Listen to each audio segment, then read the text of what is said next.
अस्सलाम वालेकुम। तो क्लास 11 की फिजिक्स है और उसके हम न्यूमेरिकल्स करेंगे चैप्टर नंबर 3 के। इससे पहले वाले हो चुके हैं, उनका आपको लिंक मिल जाएगा डिस्क्रिप्शन में। चैनल पर आपको उसकी वीडियोस भी मिल जाएंगी और उसके अलावा मैथ की भी वीडियोस अवेलेबल है, आप उसको भी देखें, इंशाल्लाह वो भी आपको अच्छी लगेंगी। तो इस वीडियो में हम चैप्टर नंबर 3 के जितने भी न्यूमेरिकल हैं इंशाल्लाह सारे कवर करेंगे और हर एक न्यूमेरिकल का जो टाइम कोड है वो मैं डिस्क्रिप्शन में दे दूंगा। आपको जो पसंद है, जो आप देखना चाहते हैं, आप डायरेक्टली वो न्यूमेरिकल भी देख सकते हैं। तो अब स्टार्ट करते हैं अपने न्यूमेरिकल्स को। 3.1 फर्स्ट न्यूमेरिकल आपके सामने है। इसमें वो कहता है a laser beam is directed from the earth to the moon. कि आपने एक लेजर बीम को जमीन से चांद की तरफ फेंका। ठीक है, इस तरीके से चले बना लेते हैं। ये एक लेजर बीम है जो जमीन से हमने चांद की तरफ फेंकी है, तो वो इस तरीके से सीधी जाएगी। लेकिन आपको पता है लाइट आहिस्ता आहिस्ता ट्रैवल करेगी तो वो थोड़ी सी फैल जाएगी। तो मैं इसको यहाँ थोड़ा ज्यादा फैला देता हूँ ताकि हमें समझ आसान हो। तो ये लेजर लाइट आ गई हमारी चांद पर, जमीन से चांद पर आ गई। आगे वो क्या कहते हैं, the beam spread over a diameter of 2.50 metre at the moon surface. कि ये जो बीम है ये चांद की सरफेस पर फैल गई। अब वो जो फैली है तो क्या होगा, एक सर्कल बनेगा यहाँ पे। इसका जो डायामीटर है बेसिकली वो उसने आपको दिया हुआ है, और वो कितना दिया हुआ है, वो उसने 2.50 मीटर दिया हुआ है। डायामीटर का मतलब है यहाँ से यहाँ तक का डिस्टेंस। ठीक है, एक सर्कल बनेगा और सर्कल के दो किनारों का जो आपस में जो सेंटर से लाइन गुजरती है उसे डायमीटर कहते हैं। तो ये वाली जो लाइन है बेसिकली यही हमारे पास क्या, हमारा डायमीटर है ये चीज, और ये उसने दी हुई है, ये उसने दिया 2.50 मीटर। इसको लिख लेते हैं। नहीं जी, डायमीटर ऑफ बीम या फिर लेंथ ऑफ आर्क, आर्क भी कह सकते हैं, आपको पता है किसी कर्व सरफेस को हम आर्क कहते हैं। और वो कितनी है, L, L is equal to 2.50 metre. ठीक है, आगे वो कहते हैं what is the divergence angle of beam. के बीम का डाइवर्जेंस एंगल क्या होगा। अब डाइवर्जेंस एंगल का मतलब है कि किस एंगल पर जो बीम है वो स्प्रेड होगी या फैलेगी। तो ये जो एंगल बन रहा है इसका, जाते जाते जिस एंगल पे ये फैल रही है, आपको बेसिकली ये एंगल ही फाइंड करना है। The distance of the moon from the earth is 3.8 10⁸ metre. कि चांद और जमीन का आपस में जो डिस्टेंस है वो भी उन्होंने दे दिया हुआ है, इसको भी लिख लेते हैं। Distance of moon from the अर्थ उसे हमने आर से रिप्रेजेंट कर दिया और वो इतना है। ठीक है, अब सॉल्यूशन की तरफ जाते हैं। पहले फाइंड फाइंड हमें करना है ये वाला डाइवर्जेंस एंगल, और अब आते हैं सॉल्यूशन की तरफ। सॉल्यूशन पर आने से पहले एक कॉन्सेप्ट है जो कि आपने अपनी बचपन की क्लासेस में पढ़ा था, यानी कि 9th में या 10th में। वो ये था कि एक सर्कल है, सेंटर है ये इसका, सेंटर से यहाँ तक एक रेडियस हो गया और यहाँ तक एक रेडियस होगा। इन दोनों के बीच में क्या होगा, डिस्टेंस भी होगा और एंगल भी बनेगा। ये जो एंगल है ये थीटा हो जाएगा और ये डिस्टेंस आ गया, इसे हमने एल कह दिया। तो हमने एक फॉर्मूला पढ़ा हुआ था, L is equal to r theta. कि ये जो लेंथ है आर्क की, ये जो लेंथ है एक इसके बराबर है जितना इसका रेडियस है ये वाला, उसको आप मल्टीप्लाई करवा दो जितना उसका एंगल है उसके साथ, तो आपके पास आ जाएगी ये वाली आर्क लेंथ आ जाएगी। अब इसी सारी सिचुएशन को अपने गिवन सिचुएशन के साथ अप्लाई करें। तो यहाँ पे ये जो रेडियस आर था बेसिकली वो क्या होगा, यहाँ से लेकर यहाँ तक इसका डिस्टेंस होगा। ठीक है, जिससे हमने आर कहा हुआ, इसलिए मैंने इसके डिस्टेंस को आर से रिप्रेजेंट किया था। और ये जो आर्क लेंथ है इसे हमने क्या कह दिया, एल कह दिया। ठीक है, आर्क लेंथ। अब यहाँ पे आर्क लेंथ क्या है, ये वाला डायमीटर। अब आप कहेंगे आर्क लेंथ तो थोड़ी सी कर्व होती है, तो बेसिकली ये भी कर्व ही होगा क्योंकि चांद की सरफेस भी गोल है। तो लाइट जब इसके ऊपर पड़ेगी तो एक अंदर की तरफ कर्व बनाएगी। अब यहाँ पे एक बात आती है कि सर ये वाली जो कर्व है ये तो बाहर की तरफ है, वो अंदर अंदर की तरफ है। तो इससे कोई फर्क नहीं पड़ता, अगर अंदर की तरफ हो तब भी आपके पास यही फॉर्मूला होगा, L is equal to r theta. और अगर ये बाहर की तरफ बन जाए इस तरीके से तब भी आपके पास सेम वही फॉर्मूला रहेगा। तो इसका कोई फर्क नहीं पड़ता कि अंदर की तरफ बने या बाहर की तरफ बने। तो आर्क लेंथ होगी ये वाली। अब यहाँ पे ये है कि आर्क लेंथ थोड़ी कर्व होती है, डायमीटर होता है सीधी लाइन। तो हम इस डायमीटर को आर्क लेंथ क्यों कह रहे हैं, बेसिकली यहाँ पर ये देखिए आप कि चांद काफी बड़ा है और हमारी जो बीम है लाइट की वो कोई इतनी ज्यादा नहीं फैलेगी कि वो जाके थोड़ी कर्व हो जाए। इसकी सरफेस पे जो पड़ेगी वो इतनी कम कर्व होगी कि उसे हम बिल्कुल एक स्ट्रेट लाइन ही मान लेंगे। कर्व होगा जरूर, थोड़ा सा होगा, इतना कम होगा कि उसे हम इग्नोर कर सकते हैं। इसलिए हम इस कर्व को बेसिकली, ये है तो डायमीटर सीधी लाइन, लेकिन उसे हम एज अ कर्व ही लेंगे क्योंकि बल्कि ये कर्व ही है थोड़ा सा, लेकिन हम इसको as a diameter straight line लेंगे क्योंकि ये इतना कम कर्व है कि इसको इग्नोर किया जा सकता है। तो इसलिए ये हमारे पास हमारी क्या बन गई, आर्क लेंथ बन गई। इस डायमीटर को ही हमने क्या कह दिया, हमारी ये आर्क लेंथ है। ठीक है, अब हम फॉर्मूला यूज करेंगे जो कि आपने पढ़ा हुआ है बचपन में। वो फॉर्मूला कुछ ये है कि L is equal to r theta. Value सारी मौजूद है। L हमारे पास है 2.50, तो यहाँ पे लिखते हैं 2.50 इज इक्वल टू आर, मतलब ये इनका आपस का डिस्टेंस था, वो ये था, ये भी लिख लेते हैं 3.8 10⁻⁸ आ गया। थीटा हमें फाइंड करना है, थीटा यही रहेगा, ये सारी वैल्यू इधर आके डिवाइड हो जाएगी, तो 2.50 divided by 3.8 10⁸ is equal to theta. और जब इनको डिवाइड किया जाता है तो हमारे पास आता है 6.65, बल्कि 6.5 आएगा, मल्टीप्लाई 10⁻⁶.5 एक और दफा लिख लें 7, मल्टीप्लाई 10 की पावर -9, साथ में आएगा रेडियन, क्योंकि ये एंगल रेडियन में आता है, is equal to theta. Round above करेंगे तो ये भी हो जाएगा 6.6, 7 है ना, खत्म किया, आगे में एक ऐड हो गया, 6.6 10 की पावर -9 रेडियन।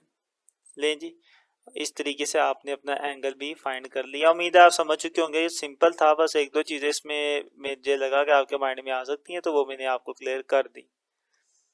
तो यहाँ तक हमारा फर्स्ट मैरिकल था। मूव करते हैं अपने सेकंड मैरिकल की तरफ।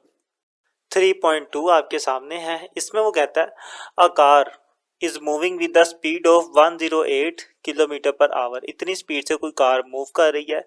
If it's wheel has a diameter of 60 centimetre, अगर उस कार के जो व्हील हैं, टायर है, उनका डायामीटर 60 सेंटीमीटर हो। अब डायामीटर का मतलब यहाँ से एक ऐसी लाइन जो सेंटर से गुजरती हो, तो ये इसका सेंटर हो गया, यहाँ से सीधी लाइन। तो आपको ये डायामीटर बेसिकली उसने दिया हुआ 60 सेंटीमीटर, 60 सेंटीमीटर। आगे वो कहता है find its angular speed in radian पर सेकेंड एंड रेवोल्यूशन पर सेकेंड। ठीक है, आपने उसकी एंगुलर स्पीड फाइंड करनी है, यानी कि ये किस स्पीड से घूम रहा है, टायर किस स्पीड से घूम रहा है, आपने टायर की एंगुलर स्पीड फाइंड करनी है। और स्पीड आपको दो पहले रेडियन पर सेकेंड में फाइंड करनी है और देन रेवोल्यूशन पर सेकेंड में फाइंड करनी है। तो पहले डाटा लिख लेते हैं। सबसे पहले गिवन डाटा स्पीड उन्होंने दी हुई थी, वो हमने लिख ली। उसके बाद उन्होंने हमें डायमीटर दिया हुआ था, वो भी हमने लिख लिया, वो सेंटीमीटर में था। मीटर में कन्वर्ट करने के लिए 100 पे डिवाइड किया तो वो फिर 0.6 मीटर हो गया।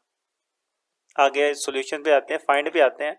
फाइंड हमें करनी है एंगुलर स्पीड। एंगुलर स्पीड को इस तरह के ओमेगा से रिप्रेजेंट करते हैं। ठीक है, डब्ल्यू टाइप होता है, लेकिन डब्ल्यू नहीं है, इसे ओमेगा कहते हैं हम। अब आते हैं हम अपने सॉल्यूशन की तरफ। सबसे पहली चीज देखें, आपने फाइंड करनी है एंगुलर स्पीड। एंगुलर स्पीड का फॉर्मूला ये है, v is equal to r omega. ये फॉर्मूला, इसमें हम वेलोसिटी की और रेडियस की वैल्यू पुट करेंगे तो हमारे पास एंगुलर स्पीड आ जाएगी। अब गिवन में हमारे पास क्या मौजूद है, सिर्फ वेलोसिटी, रेडियस की तो वैल्यू दी नहीं हुई। तो हम पहले क्या कर लेते हैं, रेडियस की वैल्यू फाइंड कर लेते हैं। अब वो कैसे करेंगे, देखें रेडियस होता क्या, हाफ डिस्टेंस होता है ना, तो उसने मुझे फुल डिस्टेंस दिया हुआ है जिसे हम कहते हैं डायमीटर। डायमीटर को मैं हाफ करूंगा तो मेरे पास रेडियस आ जाएगा। इसी तरीके से रेडियस फाइंड करेंगे हम। रेडियस बराबर है डायमीटर का हाफ, हाफ के लिए 2 पे डिवाइड करते हैं, वैल्यूज पुट करते हैं। डायमीटर हमारे पास है 0.6, तो 0.6 डायमीटर डिवाइडेड बाय 2, तो ये आ गया 0.3 मीटर। लेकिन अब रेडियस भी आ चुकी है, अब वेलोसिटी भी आ चुकी है, अब हम अपना काम शुरू कर सकते हैं। नाउ जैसा कि हम जानते हैं कि वेलोसिटी बराबर है आर ओमेगा के, वैल्यूज पुट करते हैं। v उसने दिया हुआ था 108। अच्छा, इसमें एक और चीज़ है कि ये जो वेलोसिटी है ये किलोमीटर पर आवर में, इसको भी हम मीटर पर सेकंड में बदल देते हैं। तो उसके लिए मैं क्या करूँगा कि ये जो वेलोसिटी है 108, इसको मैं डिवाइड करूँगा, ये आवर है ना, आवर टाइम को कहते हैं, एक घंटे में 3600 सेकंड होते हैं, तो 3600 पे डिवाइड करूँगा। और किलो, किलो की जगह पे किलो की वैल्यू पुट करूंगा, किलो 1000 के बराबर होता है, तो मल्टीप्लाई बाय 1000 आएगा। तो ये सारा करने के बाद फिर मेरे पास जो यूनिट बचेगा वो मीटर पर सेकंड बचेगा।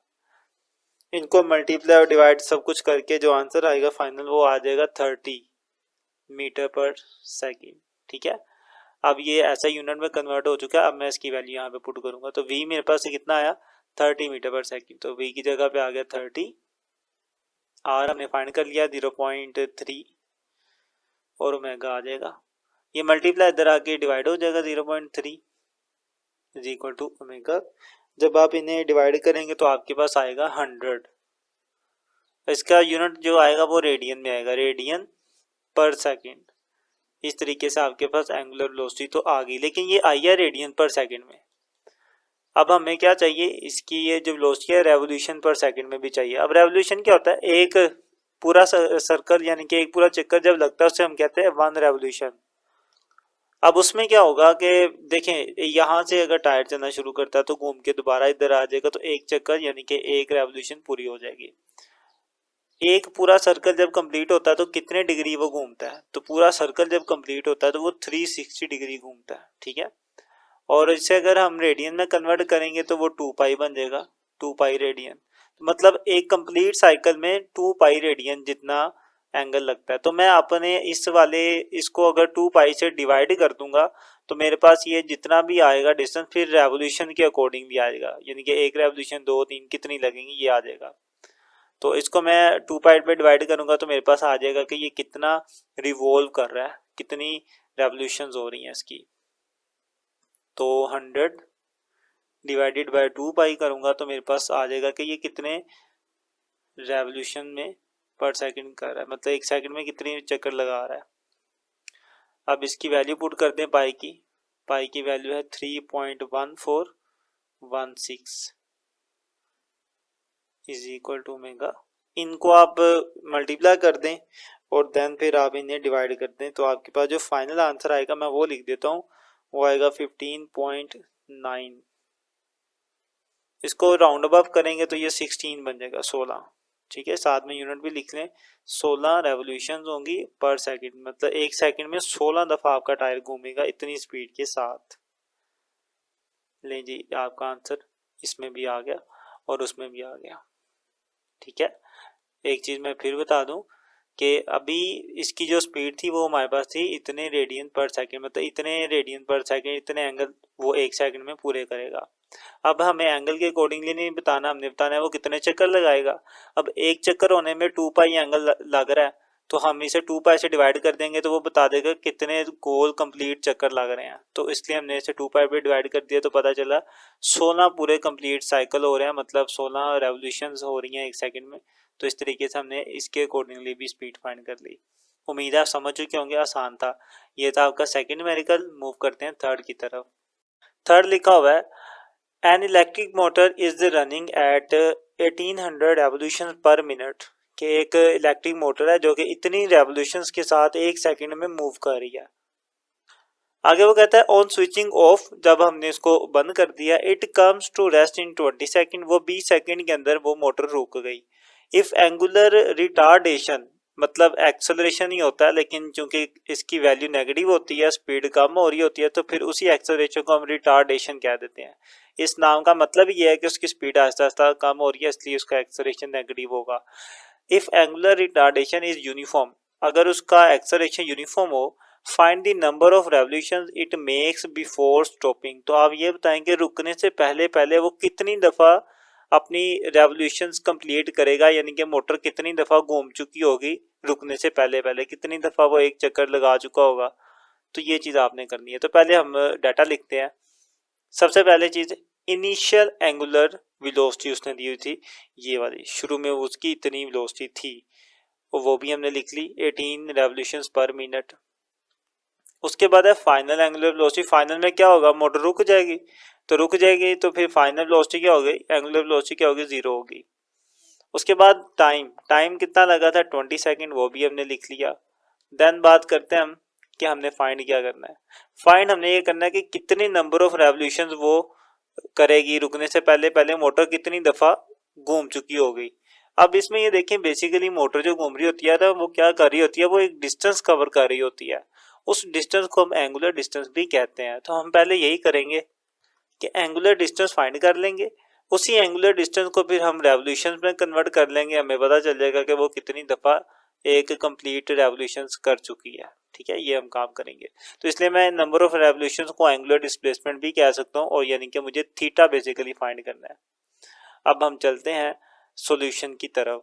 सबसे पहले आपको ये बता दें कि आपने ये जो थीटा फाइंड करना है ये करेंगे कैसे। थीटा बेसिकली यहाँ पे आता है डिस्टेंस यूज होता है, तो फॉर्मूला आपने पढ़ा हुआ जो सेकंड इक्वेशन ऑफ मोशन थी वो ये थी, s is equal to v i t plus 1/2 a t का स्क्वायर। अब इसको, ये था लीनियर मोशन में जब कोई बॉडी सीधी लाइन में मूव करती है, जब वो घूम रही होती है एंगुलर मोशन में होती है तो फिर क्या हो जाता है, एस की जगह आ जाता है थीटा, इनिशियल वेलोसिटी की जगह पे इनिशियल एंगुलर वेलोसिटी, टाइम ही रहता है प्लस 1/2, एक्सेलरेशन की जगह बन जाता है एंगुलर एक्सेलरेशन और फिर टाइम का स्क्वायर बन जाता है।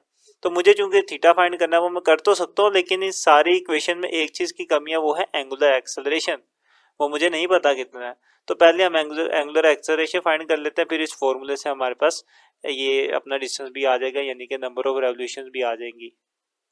उससे पहले हम अपने डाटा को जरा एक बार देख लें। ये भी रेवोल्यूशंस पर मिनट दी हुई है, तो हमें जो वेलोसिटी होती है ऐसे यूनिट्स में हमें चाहिए होती है, तो उसके लिए हम इसे पहले कन्वर्ट करेंगे ऐसे यूनिट में, और ऐसे यूनिट रेडियन पर सेकंड है, तो उसके लिए हमें कुछ काम करना पड़ेगा। मल्टीप्लाई करेंगे 60 के साथ, क्योंकि मिनट है ना, एक मिनट में 60 सेकंड होता है, 60 के साथ मल्टीप्लाई करेंगे और डिवाइड हम करेंगे 2 पाई के साथ, क्योंकि एक कंप्लीट रेवोल्यूशन करने के लिए 2 पाई एंगल इस्तेमाल होता है, तो 2 पाई आ गया वो एक कंप्लीट सर्कल में, यानी कि एक कंप्लीट रेवोल्यूशन में 2 पाई एंगल होता है। जब आप ये सारा सोल्व करेंगे, पाई की जगह पाई की वैल्यू लिख देंगे, चले लिख ही देते हैं 1800 मल्टीप्लाई बाय 60 डिवाइडेड बाय 2, पाई की जगह पाई की वैल्यू लिख दिया 3.1416। अब ये सारा आपस में मल्टीप्लाई डिवाइड करके जो फाइनल आंसर आएगा आपके पास वो आ जाएगा 188.4, और इसके साथ अब यूनिट में क्या लिखूंगा, रेडियन पर सेकेंड। ठीक है, यहाँ पे ठीक से नजर नहीं आएगा हमें, तो इसको मैं जरा नीचे लिख लेता हूँ यहाँ पे, तो आएगा जी 188.4 रेडियन पर सेकेंड। तो अब चूंकि ये हमारा ऐसे यूनिट में कन्वर्ट हो चुका है, अब हम इसे अपने फॉर्मूले में यूज कर सकते हैं। सबसे पहले मुझे क्या चाहिए, एक्सेलरेशन चाहिए। एक्सेलरेशन का फॉर्मूला ये होता है, एंगुलर एक्सेलरेशन बराबर होती है final minus initial angular velocity divided by time. Values put करते हैं, फाइनल हमारे पास थी 0 माइनस इनिशियल थी हमारे पास, ये हमने निकाली 188.4 डिवाइडेड बाय टाइम हमारा लग रहा था 20 सेकेंड, तो इधर आ गया 20। इनको अगर आप प्लस माइनस करेंगे तो फाइनल आपके पास जो आएगा वो आएगा माइनस के 9.42 रेडियन पर सेकेंड। ठीक है, ये आपके पास एक्सेलरेशन आ गया रेडियन पर सेकेंड में। अब एक्सेलरेशन आ गया, मैं इसे यूज कर सकता हूं, तो मैं लिखता हूं नाउ को लिख लेते हैं, यहीं से उठा के लिख लेते हैं, टाइम बच जाएगा। चलिए जुबानी लिख लेते हैं, theta is equal to initial velocity multiply by time plus 1/2, फिर angular acceleration multiply by time का स्क्वायर आएगा। वैल्यूज पुट करते हैं, इनिशियल की जो वैल्यू थी हमारे पास 188.4 थी, टाइम था 20 सेकेंड प्लस 1/2, एक्सेलरेशन अभी अभी हमने निकाला माइनस के 9.42, माइनस 9.42 आ गया, और टाइम आ गया 20, ऊपर स्क्वायर है तो स्क्वायर आएगा। अब ये आपस में मल्टीप्लाई हो रहे हैं, ये दोनों मल्टीप्लाई होकर आएगा 3768।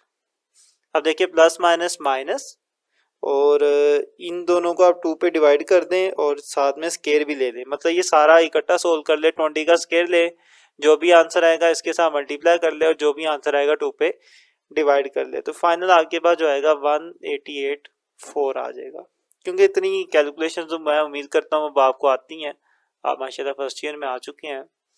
इनको माइनस करेंगे तो तब भी हमारे पास क्या आ जाएगा, 188.4 आ जाएगा।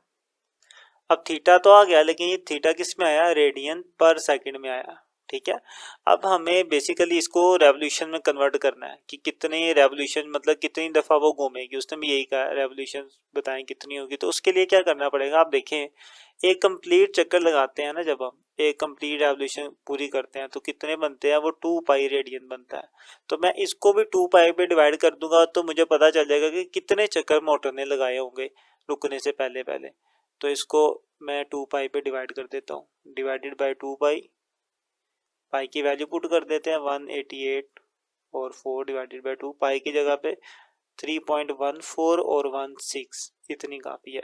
अब आप यूँ करें कि नीचे वाली वैल्यू को मल्टीप्लाई कर दें और फिर ऊपर वाली को आप सारा डिवाइड कर दें, ऊपर वाली को नीचे वाली के साथ डिवाइड कर दें। सॉल्व करके बाद जो फाइनल आंसर आपके पास आएगा वो आ जाएगा 299.8। अब ये यूनिट बनेगा रेवोल्यूशन पर सेकेंड, ठीक है। इसको आप राउंड अबाउट कर लें, ये तकरीबन 300 बनता है। तो मैं यूं बात कर सकता हूँ कि मेरे पास जो मोटर है वो 300 दफ़ा घूम लेगी 1 सेकंड के अंदर अंदर, इतनी स्पीड के साथ वो अपनी रेवोल्यूशंस कंप्लीट करेगी। अच्छा, इसमें एक मिस्टेक हमने कर दी कि सेकंड नहीं आता, सिर्फ रेवोल्यूशन ही साथ में आता है, सेकंड नहीं आता, ठीक है। तो यहाँ पर भी सिर्फ सेकंड रेडियन ही आना था। एंगल है ना, एंगल का यूनिट यही होता है, या रेडियन या डिग्री या फिर रेवोल्यूशंस के पॉइंट ऑफ व्यू से भी आप बात कर सकते हो। तो यहाँ तक उम्मीद है आप समझ चुके होंगे।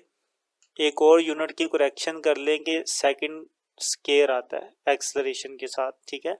और बाकी ये ठीक है हमारे पास, ठीक है। ये बेसिकली वेलोसिटी का यूनिट होता है रेडियन पर सेकंड, इसको भी ठीक से लिख लेते हैं। तो यूनिट की आपने भी एहतियात करनी है, इन चीज़ों को गौर से देख लेना। रेडियन पर सेकंड नहीं जी, ये अब आपका बहुत अच्छे से लिखा गया। तो रेडियन पर सेकंड बेसिकली वेलोसिटी का यूनिट है और बाकियों का नहीं है। उम्मीद आप समझ चुके होंगे। यहाँ तक हमारे पास तो थर्ड न्यूमेरिकल, मूव करते हैं 4 की तरफ।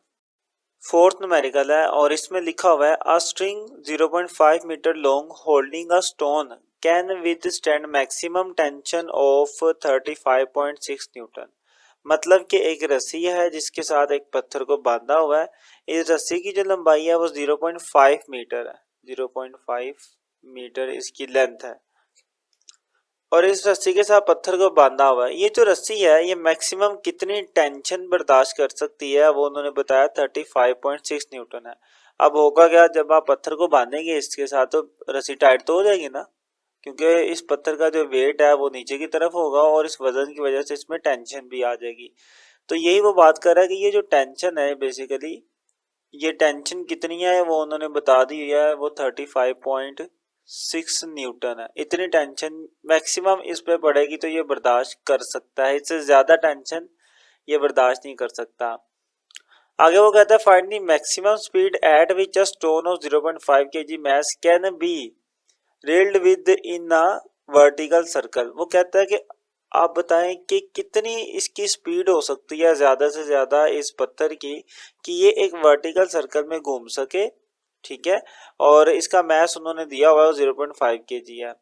अब इसमें एक चीज ध्यान में रख लें कि जब इस पत्थर को रस्सी के साथ बांध के घुमाया जाएगा तो होगा क्या कि ये पत्थर जब नीचे की तरफ आएगा तो इस पे फोर्स ज्यादा लगेगी और जब ये घूमकर ऊपर जाएगा तो इस पे फोर्स कम लगेगी। उसकी रीजन क्या है कि क्यों फोर्स कम लगेगी, बेसिकली फोर्स का मतलब है यहाँ पे टेंशन की बात हो रही है कि रस्सी में टेंशन कब ज्यादा होगी, जब पत्थर ऊपर की तरफ होगा तो टेंशन बहुत कम होगी।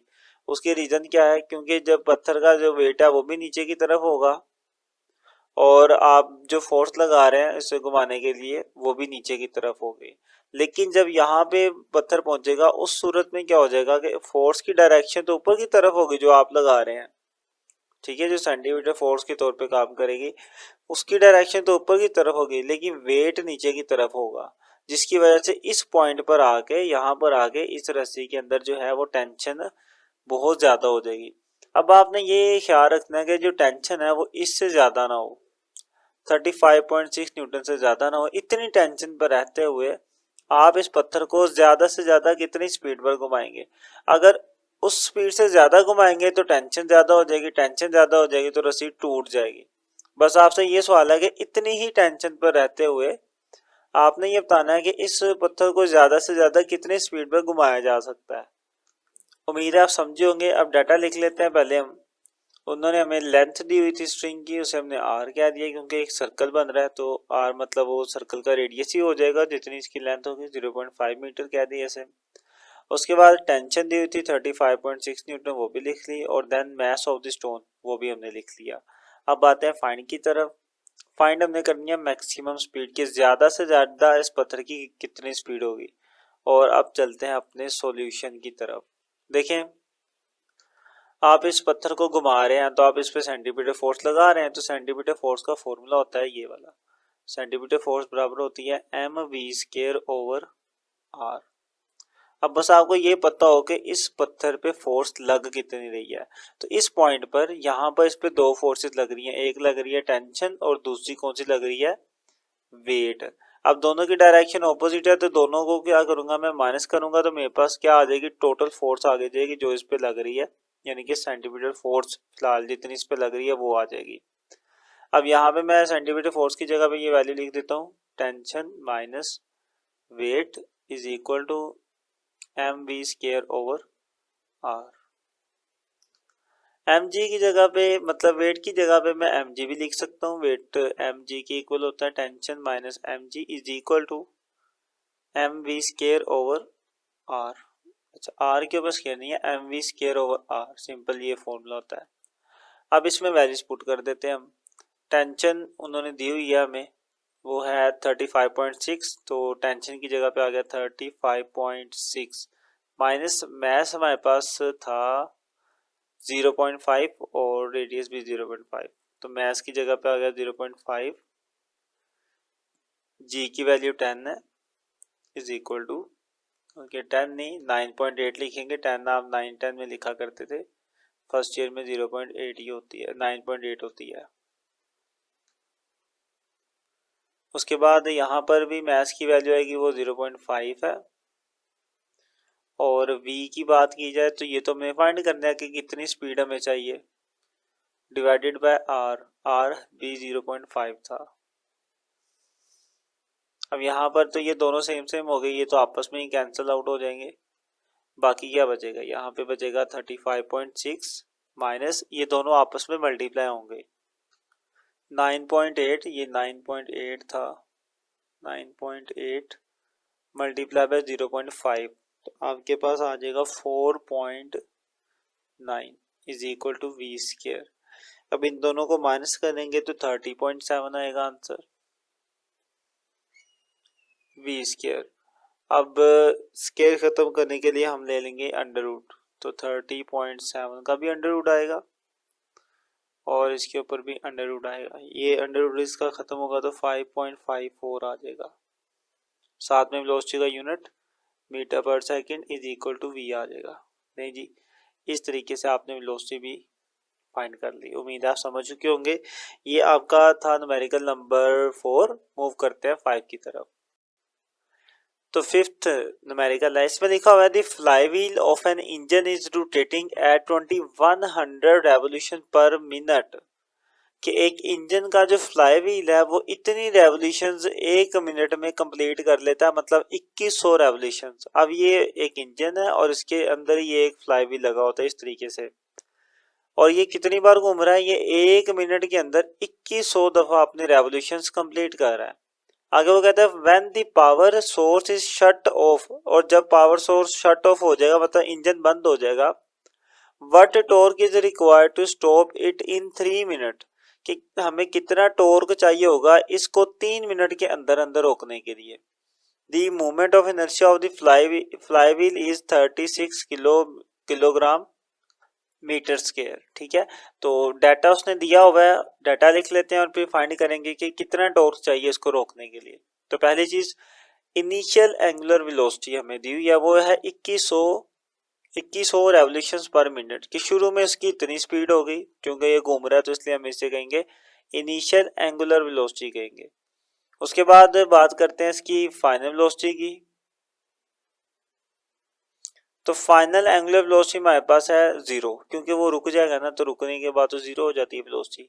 उसके बाद बात करते हैं हम इसकी टाइम की। टाइम कितना लगेगा, वो 3 मिनट लगेगा। 3 मिनट को हमने कन्वर्ट कर लिया सेकंड में, तो वो 180 सेकंड हो गए।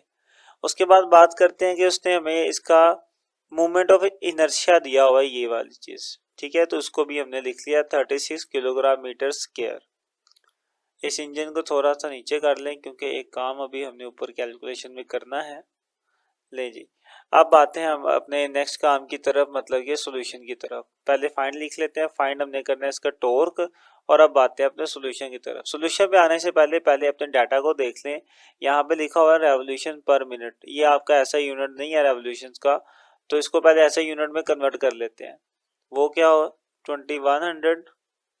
ऐसा यूनिट हमारे पास इसका है रेडियन पर सेकेंड, रेडियन पर सेकेंड। अब इसे रेडियन में कन्वर्ट करना है। एक रेवोल्यूशन में कितने रेडियन होते हैं, 2 पाई। एक रेवोल्यूशन होता है कंप्लीट सर्कल, और एक कंप्लीट सर्कल में 2 पाई आपके पास एंगल बनता है। तो एक रेवोल्यूशन में चूंकि 2 पाई होते हैं, तो 2 पाई से हम इसे मल्टीप्लाई करेंगे और डिवाइड कर देंगे।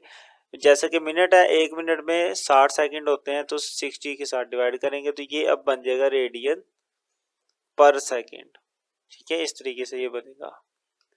ये यूनिट में एंड पे लिख दूंगा। फिलहाल अभी कैलकुलेशंस कंप्लीट करते हैं। तो 2100 फिलहाल ऐसे रहने दे, मल्टीप्लाई बाय 2, और पाई की जगह उसकी वैल्यू लिखते 3.14 और 16 डिवाइडेड बाय 60। अब इन सारी वैल्यूज को ऊपर वाली को मल्टीप्लाई करें और देन आप 60 पे से डिवाइड कर देंगे, तो फाइनल आंसर जो आएगा आपके पास 219.8 ये आंसर आएगा। अब इसके साथ यूनिट लिखें रेडियन पर सेकेंड। ठीक है, नहीं जी, अब बाकी सब कुछ ठीक है। अब अपने सॉल्यूशन की तरफ आते हैं। देखिए, आपने फाइंड करना है इसका टॉर्क। अब टॉर्क फाइंड करने का फॉर्मूला जो है वो ये है, टॉर्क बराबर है मोमेंट मल्टीप्लाई बाय एक्सेलरेशन। ठीक है, तो मोमेंट ऑफ इनर्शिया को एक्सेलरेशन से मल्टीप्लाई करेंगे तो आपके पास आ जाएगा टॉर्क। अब गिवन डाटा में कहीं पर भी हमारे पास एक्सेलरेशन तो है ही नहीं, मोमेंट ऑफ इनर्शिया तो दिया हुआ है उन्होंने, आई तो दिया हुआ है, एक्सेलरेशन नहीं दिया हुआ। तो एक्सेलरेशन फाइंड कर लेते हैं पहले हम। एक्सेलरेशन फाइंड करने का यही फॉर्मूला है कि आप इनिशियल मोमेंटम में से माइनस कर दें अपना फाइनल मोमेंटम और डिवाइड कर दें टाइम के साथ। अब बात की जाए फाइनल मोमेंटम की, तो वो 0 है, और इनिशियल की बात करें तो वो ये है 219.8। तो फाइनल आ गया 0 माइनस 219.8 आ गया initial, divided by time. Time उनको लग रहा है 180 सेकेंड। 0 को प्लस माइनस करके कोई फर्क नहीं पड़ता, तो मेरे पास आ जाएगा माइनस के 219.8 डिवाइडेड बाय 180, और जब आप इन दोनों को डिवाइड करेंगे तो आपके पास आ जाएगा 1.22। ये आ गया आपके पास एक्सेलरेशन, उसका यूनिट होगा रेडियन पर सेकेंड स्क्वायर। और ये जो माइनस था ये वैसे ही रहेगा साथ में। ले जी, एक्सेलरेशन आ गया। इसको फाइंड इसलिए किया था क्योंकि ये जो टॉर्क है उसको फाइंड करने के लिए इस्तेमाल होगा। अब हम टॉर्क फाइंड करते हैं। नाउ जो टॉर्क है वो बराबर होता है हमारे पास मोमेंट मल्टीप्लाई बाय एक्सेलरेशन। अब वैल्यूज पुट करते हैं। टॉर्क बराबर है, मोमेंट की वैल्यू उन्होंने दी हुई थी 36, तो यहाँ पे आ गया 36। एक्सेलरेशन की वैल्यू हमने ये फाइंड कर लिया, माइनस के 1.22। इन दोनों को जब मल्टीप्लाई किया जाता है तो हमारे पास आंसर आ जाता है माइनस 43.92 न्यूटन मीटर। टॉर्क का यूनिट आ जाएगा साथ में। इसको आप थोड़ा सा अगर देखें तो बुक के पीछे जो आंसर है वो है तकरीबन 44, तो ये तकरीबन 44 बनता भी है। देखिए 43.92 है, तो राउंड अबव करेंगे तो ये 44 हम इसे कह सकते हैं 44 न्यूटन मीटर। साथ में माइनस आएगा, माइनस का मतलब ये है कि ये जो टॉर्क है ये घुमाने के लिए नहीं, घुमाने वाली चीज को रोकने के लिए इस्तेमाल हो रहा है। ठीक है, तो माइनस का ये मतलब होगा। नहीं, आपका आंसर आ गया। उम्मीद है आप समझ चुके होंगे। तो यहाँ तक आपने अपने न्यूमेरिकल्स कर लिए 5। मूव करते हैं अपने सिक्स्थ न्यूमेरिकल की तरफ। सिक्स्थ न्यूमेरिकल है, इसमें वो कहता है what is the moment of inertia of a 200 kg sphere whose diameter is 60 centimetre. मतलब एक स्फीयर है, स्फीयर समझते हैं जैसे एक टेनिस बॉल है, उस तरह की चीज को स्फीयर कहते हैं हम। तो एक स्फीयर है जिसका उसने डायमीटर आपको दे दिया हुआ है 60 सेंटीमीटर। आपने ये बताना है कि उसका मोमेंट ऑफ इनर्शिया क्या होगा, मैथ भी उसका दिया हुआ है। तो मैं आपको अब स्फीयर तो यहाँ पे मैं आपको बनाकर दिखा देता हूँ। ये रहा आपका स्फीयर, ठीक है। इस स्फीयर के बारे में जो डाटा दिया हुआ है वो लिख लेते हैं अब हम। तो मास ऑफ द स्फीयर, स्फीयर का मास था 200 केजी, वो हमने लिख लिया। उसके बाद है diameter of the sphere, sphere का डायामीटर दे दिया। अब डायामीटर समझें क्या होता है। मान लीजिए ये स्फीयर का सेंटर है, तो एक लाइन है जो यहाँ से इसके सेंटर से गुजरते हुए दूसरे किनारे तक पहुंच जाती है, तो इस लाइन को हम कहेंगे डायामीटर। अब हमने फाइंड क्या करना है, हमने इसका फाइंड करना है मोमेंट ऑफ इनर्शिया फाइंड करना है, तो वो हम करते हैं। तो मोमेंट ऑफ इनर्शिया हमने फाइंड करना है। आते हैं सॉल्यूशन की तरफ। अब ये बात ध्यान में रख लें कि इसका मोमेंट ऑफ इनर्शिया कैसे आता है। आपकी बुक में पेज नंबर जो 60 है, वहां पर स्फीयर का मोमेंट ऑफ इनर्शिया फाइंड करने का फॉर्मूला दिया हुआ उन्होंने। तो उस फॉर्मूले के मुताबिक मोमेंट ऑफ इनर्शिया स्फीयर का ऐसे आता है, I = 2/5 mr²। इस फॉर्मूले से इसका मोमेंट ऑफ इनर्शिया आएगा। अब इसमें देखिए कि m उसने दिया हुआ है लेकिन r नहीं दिया हुआ। r का मतलब क्या है, रेडियस, ये वाला। अब रेडियस हमें नहीं दिया हुआ है, डायमीटर दिया हुआ है। आप डायमीटर से रेडियस फाइंड कर सकते हो। कैसे कर सकते हो कि आप अपने इस डायमीटर को हाफ कर दोगे तो आपके पास रेडियस आ जाएगा। आप डायग्राम से भी देख सकते हो, इसको हाफ करेंगे ना तो रेडियस आ जाएगा। अब हाफ कैसे करेंगे, आप डायमीटर को 2 पे डिवाइड कर दो तो वो हाफ हो जाएगा। तो रेडियस बराबर होता है डायमीटर डिवाइडेड बाय 2। अब डायमीटर की वैल्यू उसने सेंटीमीटर में दी थी, हमने मीटर में कन्वर्ट करके लिखी है। 100 पे डिवाइड करेंगे तो ये मीटर में कन्वर्ट हो जाएगा। अब डायमीटर की जगह पे आ गया 0.6 डिवाइडेड बाय 2, तो यहाँ से आया 0.3 मीटर, ठीक है। ये रेडियस आ गया। अब मैं ये फॉर्मूला यूज कर सकता हूँ। मैं लिखता हूँ कि मोमेंट ऑफ इनर्शिया बराबर है 2/5 mr² के। ये बुक के पेज नंबर 60 पर ये फॉर्मूला लिखा हुआ है स्फीयर के लिए। बस वैल्यूज पुट करनी है, आंसर आ जाएगा। तो 2 तो एज इट इज रहेगा, 5 भी। मैथ्स उन्होंने दिया हुआ है 200, तो मैथ्स की जगह पे 200। रेडियस हमने फाइंड कर लिया था 0.3 और ऊपर स्केयर आ गया। इनकी कटिंग हो सकती है 5 1 द 5, 5 4 द 20 और 0 ऐसे बच गया। तो हमारे पास आ गया 240 और इसका जब स्केयर लेंगे तो 0.09 आएगा। अब ये तीनों आपस में मल्टीप्लाई हो रहे हैं, इनको मल्टीप्लाई कर दें आप, तो हमारे पास आएगा 7.2 मोमेंट ऑफ इनर्शिया। इसका यूनिट होता है किलोग्राम मीटर स्क्वायर, ठीक है। नहीं जी, आई की भी वैल्यू आ गई। उम्मीद है जी आप ये न्यूमेरिकल भी समझ चुके होंगे, छोटा सा था, सिंपल था। तो यहाँ तक 6 न्यूमेरिकल हो गया। मूव करते हैं 7 की तरफ।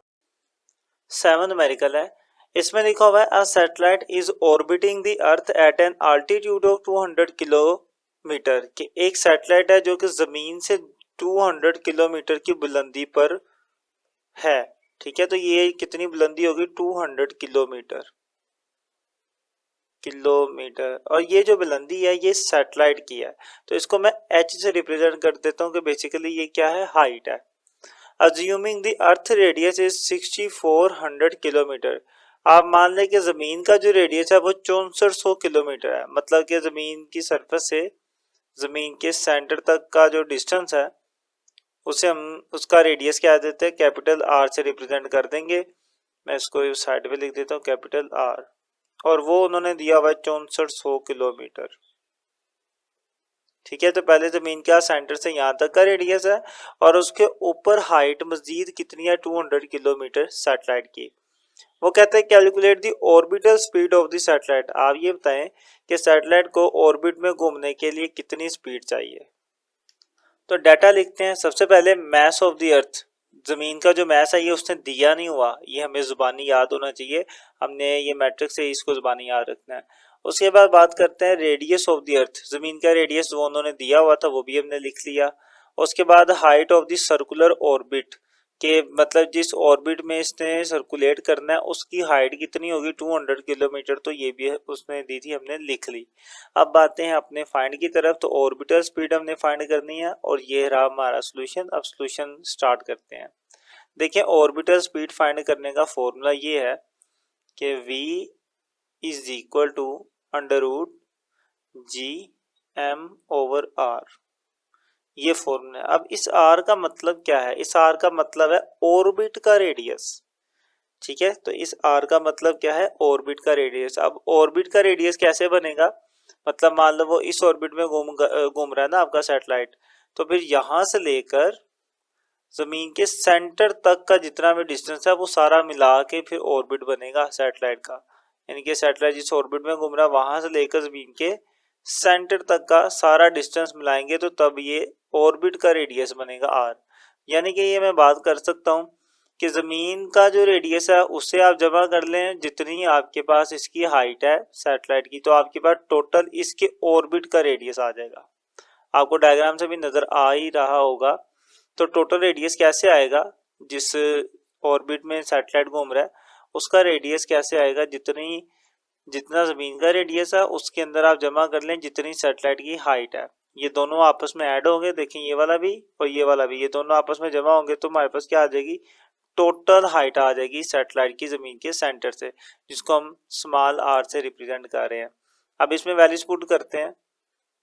आर है हमारे पास 6400 प्लस एज की वैल्यू है 200, दोनों को जमा कर देते हैं हम तो हमारे पास हो जाएगा 6600। साथ में यूनिट यूज होगा किलोमीटर, वो क्यों, क्योंकि यहाँ पर भी किलोमीटर ही था, हमने अभी इसे मीटर में नहीं बदला, अब यहाँ पे मीटर में बदल देते हैं हम। 6400 किलो की जगह आएगा 10 की पावर 3 मीटर आ गया, तो 6600 10 की पावर 3 आ गया रेडियस। अब हम इस फॉर्मूले को यूज कर सकते हैं, मैं लिखता हूं कि नाउ अब हम ये यूज करेंगे, तो इसको यहीं से ही उठा के लिख लेते हैं। ये आ गया हमारे पास हमारा फॉर्मूला, वैल्यूज पुट कर देते हैं। जी ग्रेविटेशनल कांस्टेंट, इसकी वैल्यू आपको जुबानी ही याद होनी चाहिए, 6.673 10 की पावर -11। उसके बाद कैपिटल एम है मतलब जमीन का मैस, वो भी जुबानी याद होना चाहिए, 6 × 10 की पावर 24, तो 6 × 10 की पावर 24, ये चीज भी आ गई।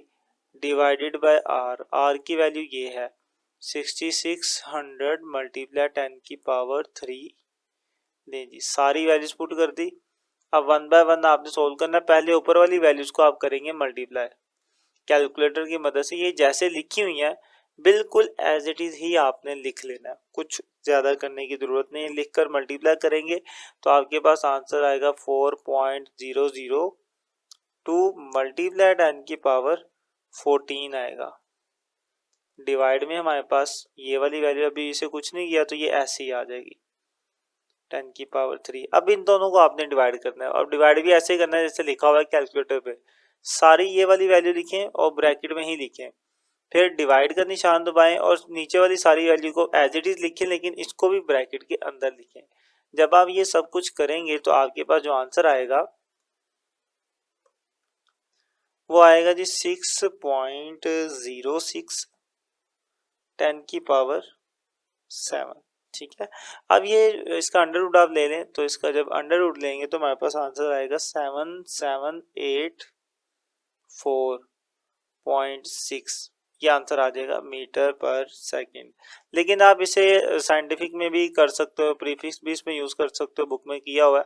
उसके लिए क्या करेंगे, पॉइंट को मैं अगर यहाँ पे लेके आता हूँ तो 3 रकमें छोड़ूंगा तो 10 की पावर 3 आ जाएगा, 7.7846 मल्टीप्लाई 10 की पावर 3 हो जाएगा, साथ में मीटर पर सेकंड। इस 10 की पावर 3 की जगह आप प्रीफिक्स यूज कर लें किलो का, तो 7.7 इतने वैसे बुक पे लिखा हुआ है, आप भी इतना लिख लें। आगे वाली अगर आपने इग्नोर करनी है तो आप वो भी कर सकते हैं इग्नोर, लिखना तो लिख लें 7.7, चलें 8 तक लिख लेते हैं, 7.78 मल्टीप्लाई, अब नहीं 10 की पावर 3 की जगह पे आ जाएगा प्रीफिक्स किलो, तो यहाँ पे आ गया किलो मीटर पर सेकंड। लें जी ये आपका आंसर हो गया, और ये बिल्कुल ठीक आंसर है आपका। बुक में 7.77 लिखा हुआ है और हमारा 7.8 आया, तकरीबन उतना ही है, राउंड अबाउट इतना हो जाता है, इतना फर्क कोई मायने नहीं रखता। तो यहाँ तक हमारे पास आ गई वेलोसिटी, यानी कि इतनी वेलोसिटी के साथ आप अपने इस सैटेलाइट को घुमाएंगे तो वो फिर जमीन के गिर्द ऑर्बिट में मूव करेगा। तो यहाँ तक हमने इसका 7th न्यूमेरिकल कर लिया, मूव करते हैं 8th न्यूमेरिकल की तरफ। 3.8 इसमें वो कहते हैं a space station has a radius of 20 metre and rotate at an angular velocity of 0.5 radian पर सेकंड। ये एक स्पेस स्टेशन है जहाँ पे साइंटिस्ट काम करते हैं, वो घूम रहा है कितनी वेलोसिटी के साथ 0.5 रेडियन पर सेकंड की स्पीड से वो घूम रहा है और उसका रेडियस भी दे दिया हुआ है। आपने ये बताना है what is the artificial gravity experience by the astronaut on the space station, कि वो जो एस्ट्रोनॉट है स्पेस स्टेशन पे वहां पर उनको कितनी ग्रेविटी महसूस हो रही होगी। देखिए जमीन पे जो ग्रेविटी महसूस होती है ना वो होती है 10 मीटर पर सेकंड स्क्वायर। ग्रेविटी से आमतौर पे मुराद ग्रेविटेशनल एक्सेलरेशन ही होता है, तो वो 10 होती है या 10 नहीं तो 9.8 हम इसे क्या देते हैं, ये जमीन पर है।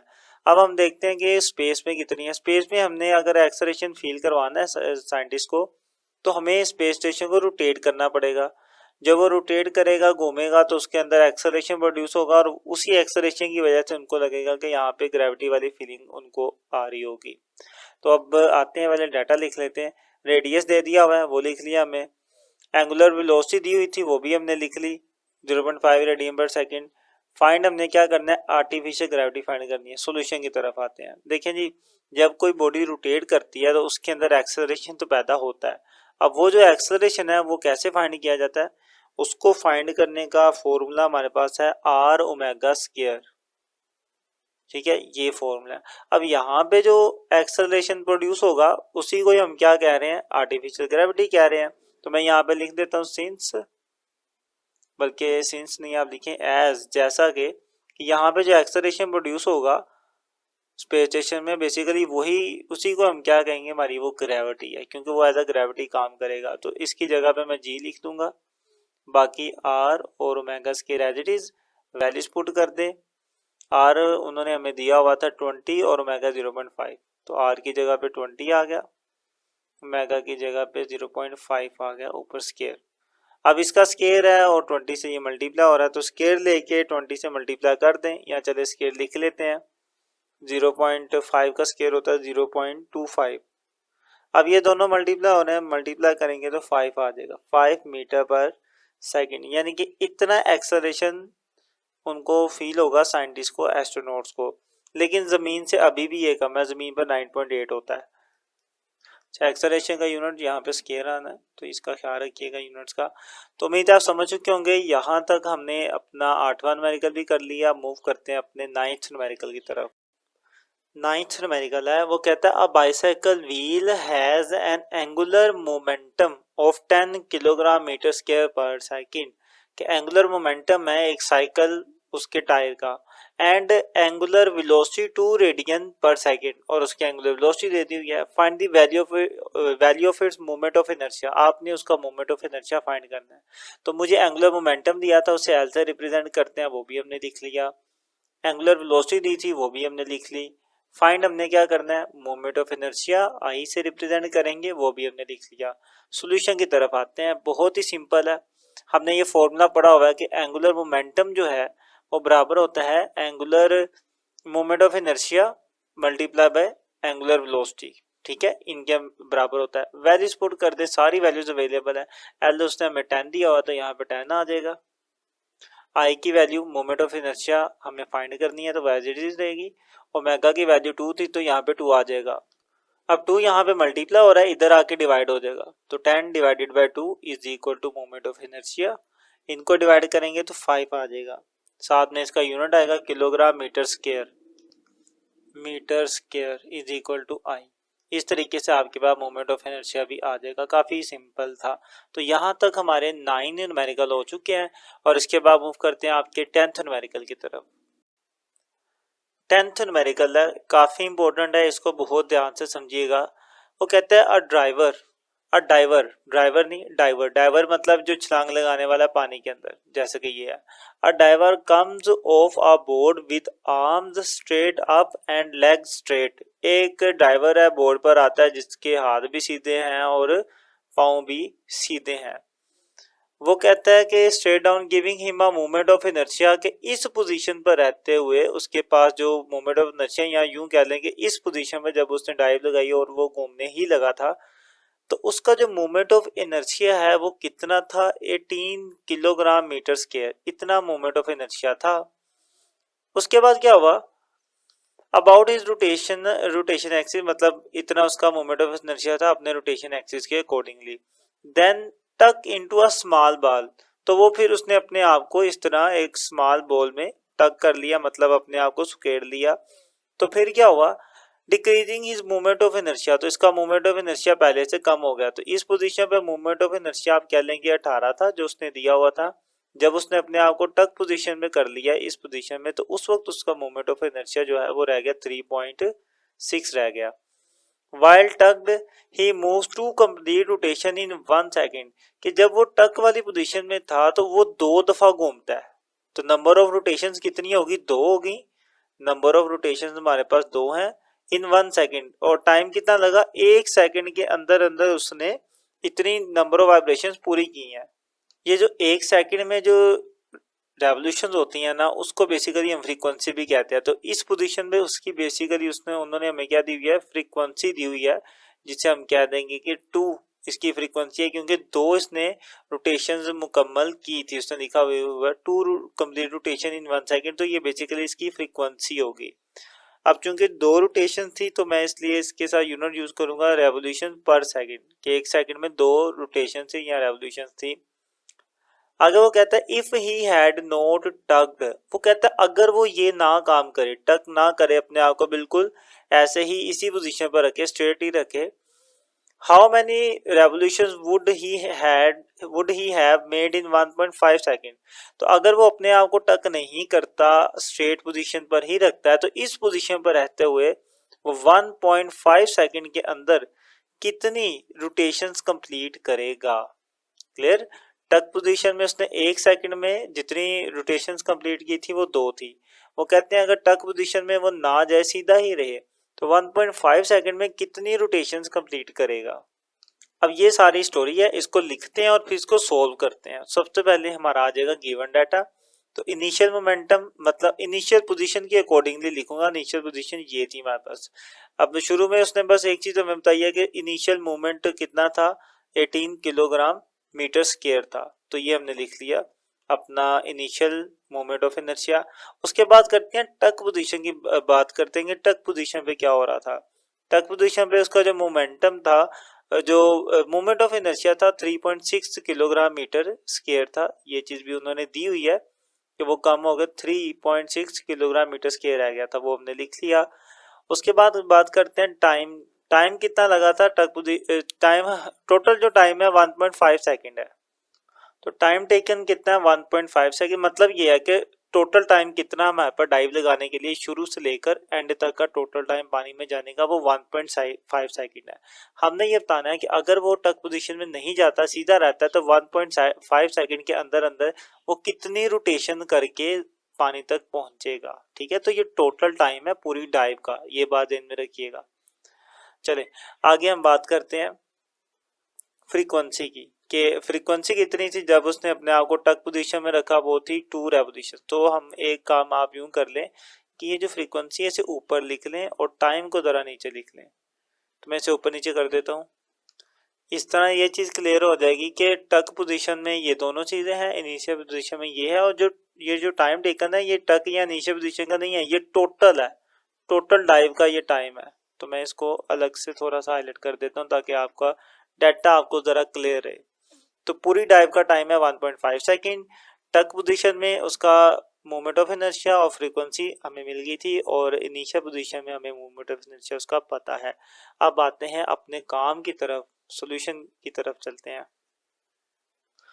तो पहले फाइंड लिख लेते हैं, फिर सॉल्यूशन की तरफ भी चलते हैं। तो नंबर ऑफ रेवोल्यूशंस वो हम फाइंड करेंगे कि कितनी दफा वो घूमेगा। उसे आप थीटा भी कह सकते हो, नहीं तो आप उसे एन से भी रिप्रेजेंट कर दे सकते हो। मैं एन से कर देता हूँ, ज़्यादा हमारे लिए आसान रहेगा। तो नंबर ऑफ रेवोल्यूशंस हमने लिख ली। अब आते हैं अपने सॉल्यूशन की तरफ।